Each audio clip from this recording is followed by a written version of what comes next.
Le muguet et les manifestations, ce sont les deux emblèmes du 1er mai.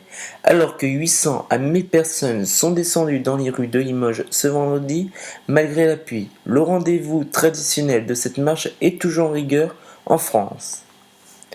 Le muguet, cette plante florale aux couleurs vertes et blanches et ses petites clochettes, est toujours à la mode et peut être vendue seulement le 1er mai, mais pourquoi ça marche toujours autant ?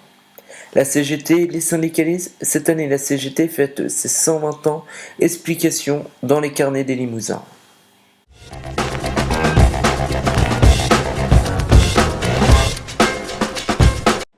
C'est un incontournable, pas de 1er mai sans muguet, marchand d'un jour ou fleuriste, tous étaient une fois de plus prêts à répondre à la demande. Plus de 30 millions d'euros seraient dépensés en moyenne chaque année, ce qui explique la multiplication des points de vente. L'important pour capter le client est alors de trouver un endroit stratégique où installer son stand. Devant les boulangeries, dans les endroits où on peut se garer facilement et dans les petits centres là qui sont encore ouverts. Alors, il faut éviter les banques évidemment parce que c'est fermé évidemment. Mais bon, dans les endroits où, en règle générale, là où il y a du passage, tout simplement. Comment vous avez fait votre choix? Il y a 3 stands ici, pourquoi vous êtes allé chez madame? Parce que c'était le premier en sortant du magasin. D'accord. Voilà. La dame avait une tête sympathique. Et une fois l'emplacement trouvé, le sourire affiché, encore faut-il pour le vendeur proposer un muguet de bonne qualité. Cette année, avec les températures douces des dernières semaines, la floraison a été précoce. Il est un peu ouvert parce qu'il est plus précoce que les autres années, mais globalement, ça reste correct, parce que l'an dernier, il n'y en avait pratiquement pas du fait qu'il avait fait très froid. Donc cette année, il est un petit peu ouvert, un petit peu plus que les autres années, mais bon, globalement, c'est correct. Il y a la quantité, et puis par rapport au prix d'achat de l'an dernier, c'est moins 20% environ. Et cela fait plus de 5 siècles que cela dure. Symbole de chance et de bonheur, le muguet s'offrait déjà à la cour de Charles IX. Ce n'est qu'au début du XXe siècle que le rapprochement avec la fête du travail s'est effectué, lorsque des ouvriers l'ont arboré lors de manifestations.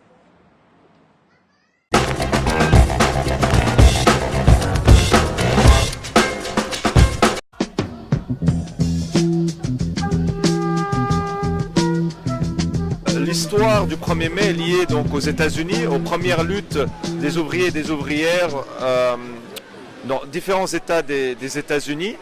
Il faut savoir que les journées s'appelaient à l'époque du lever au coucher du soleil. Elles dépassaient les 14 heures et elles s'étendaient en tout cas jusqu'aux 18 heures. Et on a les premières grèves ouvrières à ce moment-là. Et en 1837, à la suite de grands nombres de grèves, etc., on a le gouvernement qui a établi la journée des 10 heures. Ensuite, en 1856, en Australie, en fait, c'est là où la journée des 8 heures est également revendiquée par un grand nombre de travailleurs et travailleuses australiens. Le slogan, c'est 8 heures de travail, 8 heures de repos et 8 heures de loisirs. Et le jour qui lance pour cette 8 heures de repos, c'est le 21 avril 1956. Et c'est un tel succès qu'ils vont le répéter chaque année. Et de nouveau, après, on revient dans les années 60 aux États-Unis, où en 1966, le Congrès, c'est-à-dire de l'Union nationale des travailleurs, qui rassemble les principaux syndicats américains, adopte au Congrès la décision de 8 heures de journée de travail. Et la même année, 2 semaines après, la première internationale adopte également la journée des 8 heures. Donc après, et pourquoi je raconte ça comme introduction? Parce que vraiment le 1er mai est lié à cette histoire de 8 heures. Par la suite, dans les années 70 et 80, il y a des grandes grèves aux États-Unis pour la journée des 8 heures, à chaque fois réprimées très durement. Et le jour qui va changer, disons, c'est en 1884, où le 1er mai est décidé comme journée par les syndicats américains, comme la journée de revendication des travailleurs et des travailleuses, journée de grève, de lutte pour les revendications de travailleurs pour les 8 heures. C'est le 1er mai 84. Et pendant ces années-là, des grosses grèves chaque année. En 86, on arrive à plus de 500 000 travailleurs en grève en 86 aux États-Unis pour la demande des 8 heures. Et plus de 250 000 travailleurs vont obtenir les 8 heures de travail. Plus d'1 million de travailleurs vont avoir les heures de travail diminuées.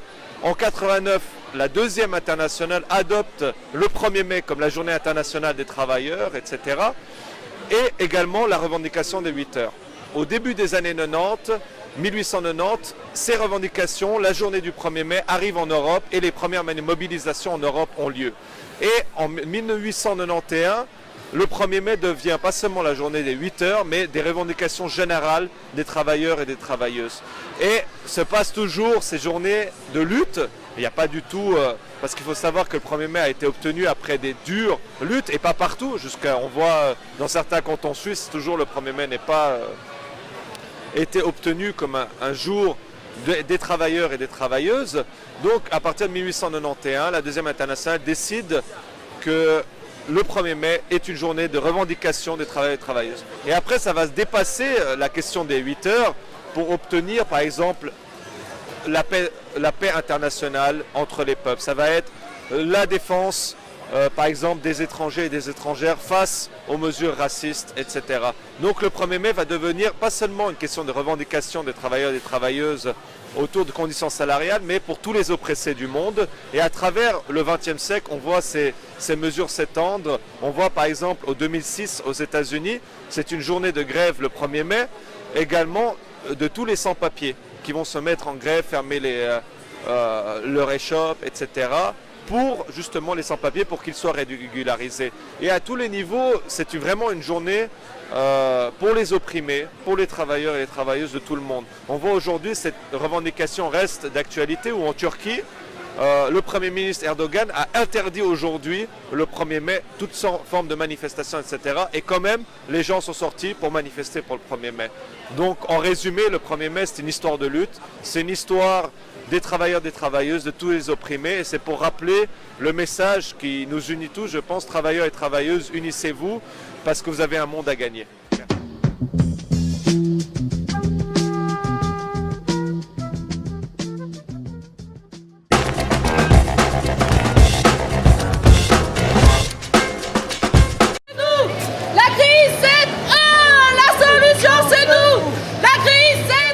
Malgré la pluie, les Limogeaux étaient bien présents ce matin à Limoges pour défiler dans les rues de Limoges. Ce rendez-vous traditionnel a été suivi par 800 à 1000 participants. Le convoi qui est parti de la place de la République aux alentours des 10h30 a fait route vers le Champ de Juillet en passant par la préfecture de la Haute-Vienne. Tout au long de l'après-midi, les festivités se sont déroulées sur l'esplanade du Champ de Juillet avec un concert, des animations et un coin restauration.